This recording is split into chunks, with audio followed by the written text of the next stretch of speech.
Hello everyone, my name is Alexis and welcome to your beginner yin yoga journaling and meditation class.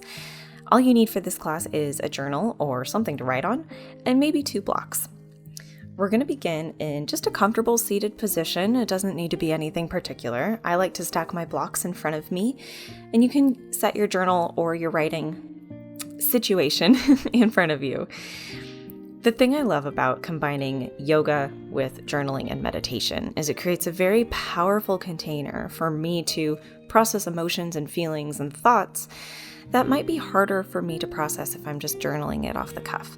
Moving my body, stretching my limbs, allows me to embody myself and ground myself so that when I check in with my emotions and thoughts, I'm not running away into anxiety or worry. So we're going to start today's class with a very simple journaling prompt. Fill in the blank. I feel blank. And for the next several moments, answer that prompt. Fill in the blank. You feel what? And this could be just a couple sentences. It doesn't need to be long. We're just touching the tip of the iceberg here. When we create a container like this in yoga and in ritual practices, what we're doing is designing a space so that we can come into contact with what we feel without it overtaking us. Yoga, of course, is all about balance. It's about bringing together dualities and binaries and being able to see things from a bird's eye view, from a third perspective. And that's what our goal is today. So finish your thought, set your journal aside, set your blocks aside, and we're going to begin with our very first yin posture for the day. We're going to be in each pose for about 2 minutes, and we'll start with butterfly. Bring the soles of your feet together, inhale up nice and tall, and exhale, fold forward. I'm using a block underneath my forehead, and if you have blocks nearby, I highly recommend you do this. One of the most wonderful, juicy things about yin yoga is you can bring the floor to you, and it allows your body to relax further into each pose. Now, you might be wondering, why didn't we warm up before we're spending 2 minutes in a stretch? And that is by design. When we are warm, when we stretch after doing a workout or a vinyasa yoga, we're stretching out our muscles, which is important for flexibility and mobility. When we do yin yoga, we do it with a cold body. We haven't worked out, we haven't warmed up our muscles, because the goal isn't to stretch our muscles, the goal is to stretch our connective tissue, our tendons, our ligaments, and also our fascia. Our fascia pretty much holds everything together. It's sort of like a sack that encompasses our muscles, our organs, our spine, all of our skeletal system. If we lost our skeletal system, our fascia would actually keep us standing. It's sort of like scaffolding all around our body, and it keeps everything in place.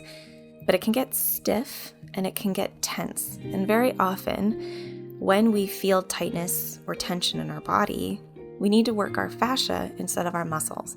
And that's the beauty of yin yoga. Yin yoga allows us to go deep into the fascia, into our connective tissue, to create more space. So I really encourage you to use props as we move through these poses, because the more you can support yourself, the more you can relax. Come on out of butterfly pose, set the block to the side if you were using it, and come to sit up with a nice tall spine with your legs straight out in front of you. We're just going to come into a forward fold, but this is a yin forward fold. So relax your feet out to the side, tuck your chin into your chest, and let your spine curl forward. So the goal of a yin yoga forward fold is we're not trying to reach our feet, we're not trying to reach our toes with our hands. I actually want you to rest your arms by your sides, your hands by your thighs. The goal here is to get a nice stretch in the spine and create space between each individual vertebra. There are other poses and postures that we do in yin yoga that get into our hips and into our legs. A forward fold is for our spine and for our neck. So keep your chin tucked into your chest. If you do want to sway side to side here, you're welcome to. An important thing to note in yin yoga poses is that we're not going to the absolute farthest spot we can get when it comes to our flexibility.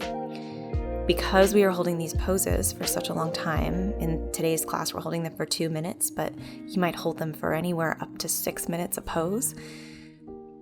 You want to find your edge that is just challenging on a scale of 1 to 10, 10 being you're stretching as much as you can, and 1 you're not stretching at all. You want to aim for somewhere in the 5 to 7 region. You want to feel sensation, but you don't want to be pushing yourself so hard that you can't maintain it. Because if you start a little easier, as you move through holding the pose for a number of minutes, you will find that you will release and relax and rest into the pose just a little bit more, incrementally so. And of course, the more you do yin yoga, the more your flexibility will build, because instead of forcing it, you're inviting your body to create space. Turn your palms down, face down on the mat, push yourself up to a straight spine. And we're going to come to lying down from here. So scoot your bum forward, come to lie down on your back. Bend the knees. Maybe windshield wiper the legs side to side if that feels good. If that's where you need to add some movement right now. Gentle movements though. We're not creating warmth in the body. Hug the knees into the chest. Give yourself a little squeeze. And then bring the feet back down to the mat. From here, bring the right ankle on top of the left thigh. You can stay here if this feels comfortable. Keep the right foot super flexed. Or you can hug the thigh into the chest or hug the knee all the way into the chest. It doesn't matter where you are as long as you feel a stretch in your hip and your glute in the back of your leg and outside of your hip. And just like I mentioned, you want to go to your edge, not the most expansive, most stretchy stretch. Go until you feel sensation. Relax through your whole body as much as you can. And in this case, let gravity do its work on you. We're on our backs. Maybe you're hugging a limb into your chest. Let gravity do some of the pulling and the pushing, and relax through your shoulders, relax through your upper body. Another tenet of yin yoga is stillness. Very often, if we're flowing through a vinyasa class or doing some other workout, we're in a constant state of motion. We're not ever in a state of aware stillness, which is what yin yoga is. We're here in these poses, holding them for quite a long time. And the goal here is once you find your edge, and even if you might incrementally get deeper into a pose, you want to stay as still as you can, which is hard. I twitch and fidget all the time. And this is the hardest part of yin yoga for me, is to stay still. But as much as you can, try to limit your movement to allow your body to rest where it is. It's okay to rest and be still. And in the stillness is where some of the best realizations, some of the best work we can do in yin yoga comes from. If we're constantly moving and twitching and fidgeting, it's easy to stay distracted. Bring your left foot back to the mat, right foot back to the mat, and then we'll do the other side. So bring the left ankle onto the right thigh, flex through that left foot. You can stay with your feet on the mat, with your right foot on the mat, or you can hug your thigh into your chest or your shin into your chest. It is up to you. Find your edge. Wherever you are, relax your shoulders away from your ears. See if you can breathe into your pelvis, into your hips, and relax. That's another important part of yin yoga, is your breath. If you've taken yoga at all, you've heard mention of how important your breath is. And it is especially important in yin yoga. Our breath is how we create space in our body for these stretches to be effective. So as you're here in your figure 4 pose, is what this is called, take a deep breath in. And on your exhale, allow your body to relax a little more.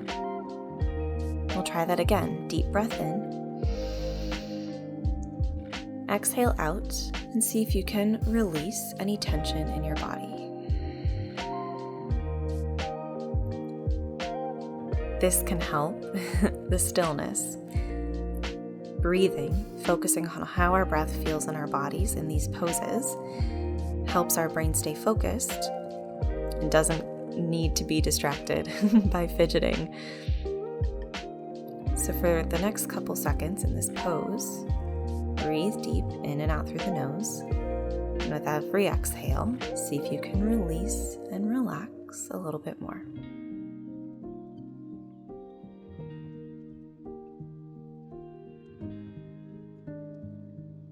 Beautiful. Let that right foot come to the mat. Bring the left foot to meet it.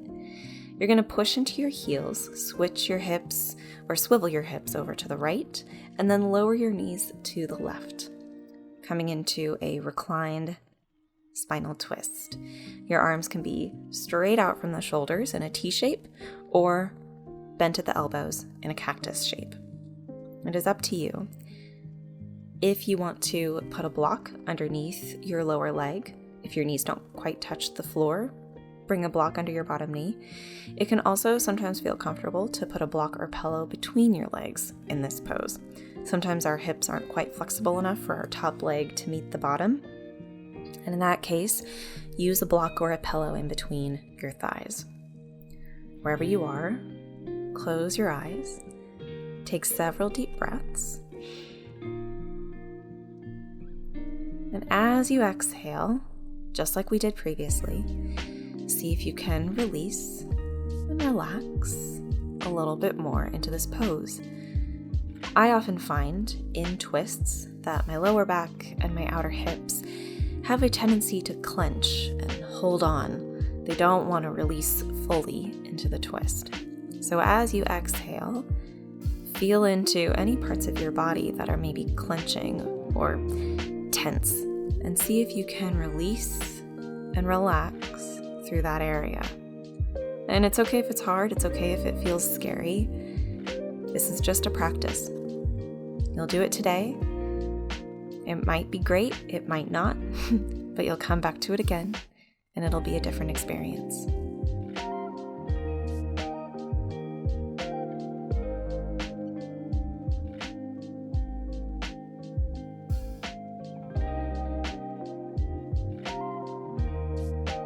Bring your knees back to center.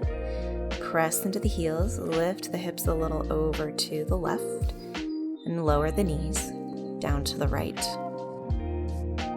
Same thing here. There is no problem ever with using props in yin yoga. The goal is to stretch. And oftentimes we can put too much strain on our bodies by attempting to reach the ground with one of our limbs. Oftentimes it can actually help build more flexibility in your body if you give your body a little more assistance. So bringing a block under your forehead in a forward fold, bringing a block or a pillow under your legs in a twist. It's all about bringing the floor to meet you so that your body can relax, and so your ligaments and tendons and fascia can also relax and release, which will in turn create a greater sense of freedom in your body, a greater sense of mobility. It'll invite in more flexibility, and you'll feel like you have more space in your own being. That's my experience anyways.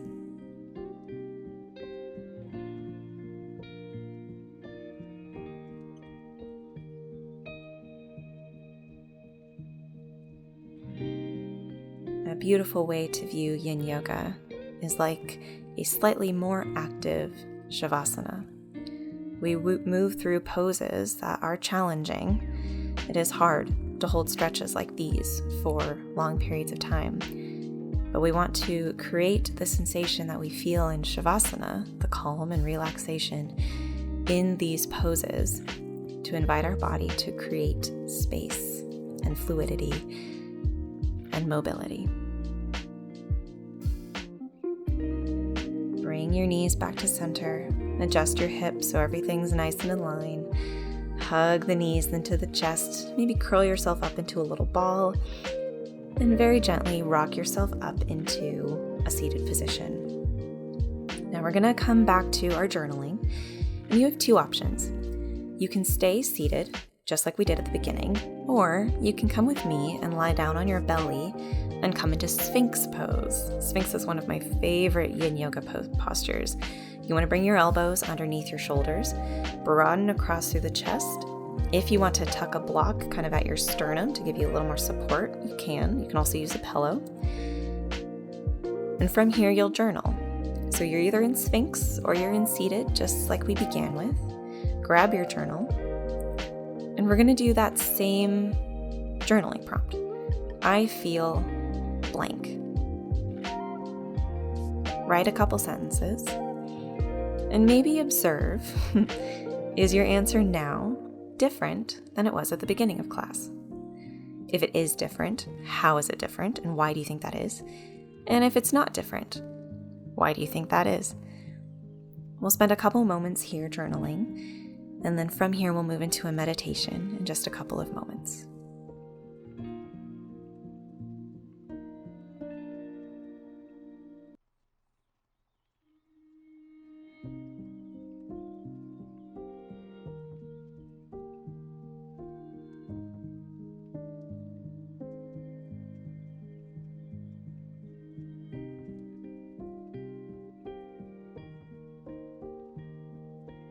Go ahead and finish your thought.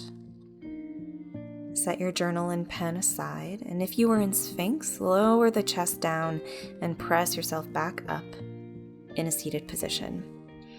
I am bringing a block underneath my hips to elevate my hips a little higher than my knees for our meditation, but for you, just find a comfortable seat.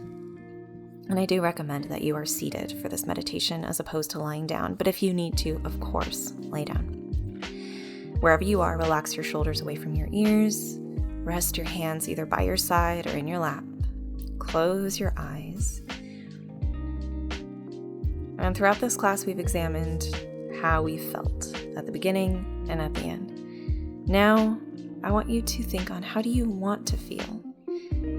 Depending on when you do this class, whether it's in the morning or the evening, think about how do I want to feel for the rest of the day?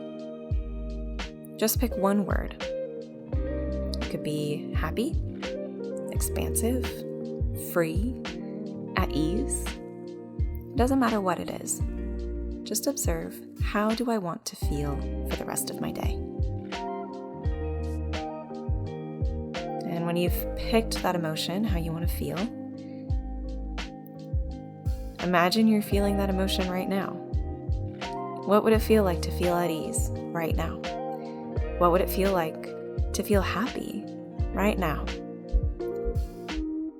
For the next couple of moments, see if you can sit in that feeling or your imagination of that feeling.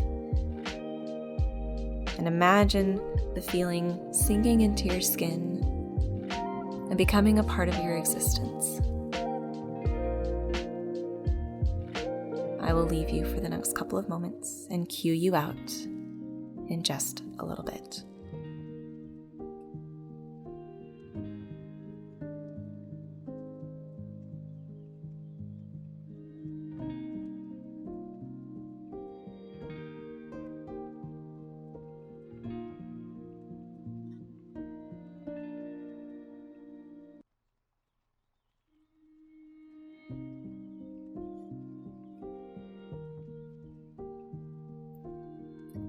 If at any point you find yourself getting distracted, your thoughts running away from you, bring your attention to your breath.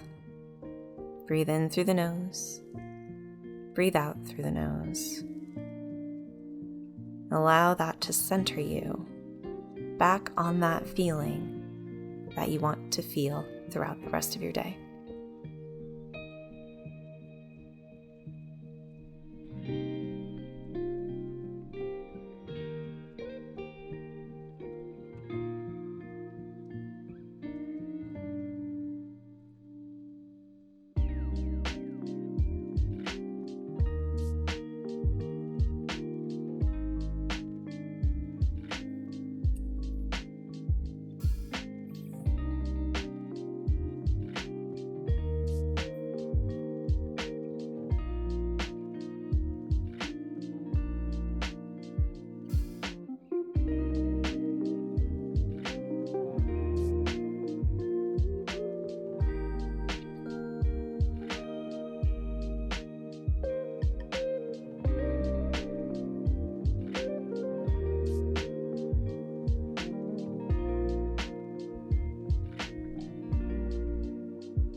matter what feeling you picked, you have the capacity to create that feeling for yourself in your day. Even if it's just for a moment, even if it's just now in your meditation, you have the ability to choose how you feel. Take another deep breath in through the nose. Let it out the nose. Wiggle the fingers and inhale the arms down, around, and up overhead, and exhale the hands to heart center. When you're ready, you can blink open the eyes. Thank you so much for joining me for this class. I'm so glad you did. Give it a thumbs up if you liked it. Subscribe for more yoga every Thursday, like always. And until next time, have a lovely rest of your day. Bye for now.